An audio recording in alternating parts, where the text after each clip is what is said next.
आज का पहला पाठ आमोस का ग्रंथ अध्याय 6 पद संख्याएं 1, 4 से 7। धिक्कार उन लोगों को जो सियोन में भोग विलास का जीवन बिताते हैं। धिक्कार उन्हें जो समारिया के पर्वत पर अपने को सुरक्षित समझते हैं। तुम उत्तम राष्ट्र के गण्यमान्य नेताओं, तुम्हारे ही पास इस्राएली जनता न्याय के लिए आती है। वे हाथी दांत के पलंगों पर सोते और आराम कुर्सियों पर पैर फैलाए पड़े रहते हैं। वे झुंड के मेमने और बाड़े के बछड़े चट कर जाते हैं। वे सारंगी की ध्वनि पर ऊंचे स्वर से गाते और दाऊद की तरह नए वाद्यों का आविष्कार करते हैं। वे प्याले पर प्याला मदिरा पीते और उत्तम सुगंधित तेल से अपने शरीर का विलेपन करते हैं, किंतु उन्हें यूसुफ के विनाश की चिंता नहीं है। इसीलिए उन्हें सबसे पहले निर्वासित किया जाएगा और उनके भोग विलास का अंत हो जाएगा। यह प्रभु की वाणी है। आज का दूसरा पाठ तिमोथी के नाम संत पौलुस का पहला पत्र अध्याय 6 पद संख्या 11 से 16। ईश्वर का सेवक होने के नाते तुम इन सब बातों से अलग रहकर धार्मिकता, भक्ति, विश्वास, प्रेम और धैर्य तथा विनम्रता की साधना करो।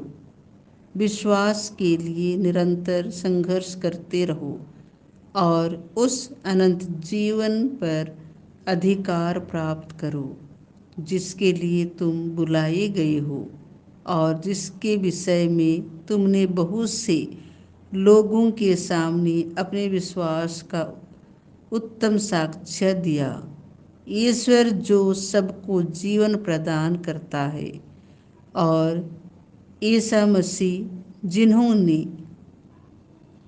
पंतियुस पिलातुस के सम्मुख अपना उत्तम साक्ष्य दिया, दोनों को साक्षी बनाकर मैं तुमको यह आदेश देता हूँ कि हमारे प्रभु यीशु मसीह की अभिव्यक्ति के दिन तक अपना धर्म निष्कलंक तथा निर्दोष बनाए रखो। यह अभिव्यक्ति यथा समय परम धन्य तथा एकमात्र अधीश्वर के द्वारा हो जाएगी।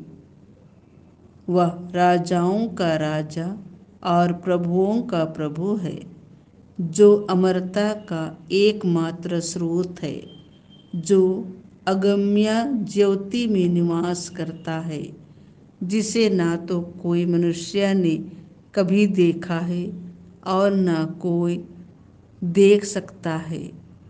उसे सम्मान तथा अनंत काल तक बना रहने वाला सामर्थ्य।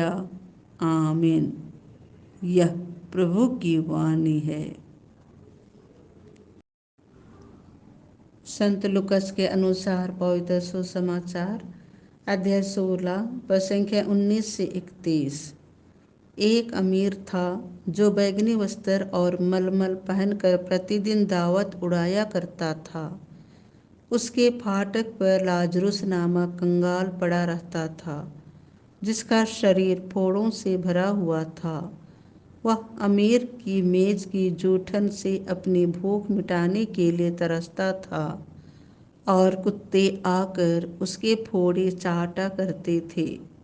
वह कंगाल एक दिन मर गया और स्वर्गदूतों ने उसे ले जाकर इब्राहिम की गोद में रख दिया। अमीर भी मरा और दफनाया गया। उसने अधोलोक में यंत्रणाएं सहते हुए अपनी आंखें ऊपर उठाकर दूर ही से इब्राहिम को देखा और उसकी गोद में लाजरुस को भी। उसने पुकार कर कहा, पिता इब्राहिम, मुझ पर दया कीजिए और लाजरुस को भेजिए, जिससे वह अपनी उंगली का सिरा पानी में भिगोकर मेरी जीभ ठंडी करे, क्योंकि मैं इस ज्वाला में तड़प रहा हूँ। इब्राहिम ने उससे कहा, बेटा, याद करो कि तुम्हें जीवन में सुख ही सुख मिला था और लाजरुस को दुख ही दुख। अब उसे यहाँ सांत्वना मिल रही है और तुम्हें यंत्रणा। इसके अतिरिक्त हमारे और तुम्हारे बीच एक भारी गर्त अवस्थित है। इसीलिए यदि कोई तुम्हारे पास जाना भी चाहे तो वह नहीं जा सकता और कोई भी वहाँ से इस पार नहीं आ सकता। उसने उत्तर दिया, पिता, आपसे एक निवेदन है। आप लाजरुस को मेरे पिता के घर भेजिए, क्योंकि मेरे 5 भाई हैं। लाजरुस उन्हें चेतावनी दे, कहीं ऐसा ना हो कि वे भी यंत्रणा के इस स्थान में आ जाएं। इब्राहिम ने उससे कहा, मूसा और नबियों की पुस्तकें उनके पास हैं, वे उनकी सुने।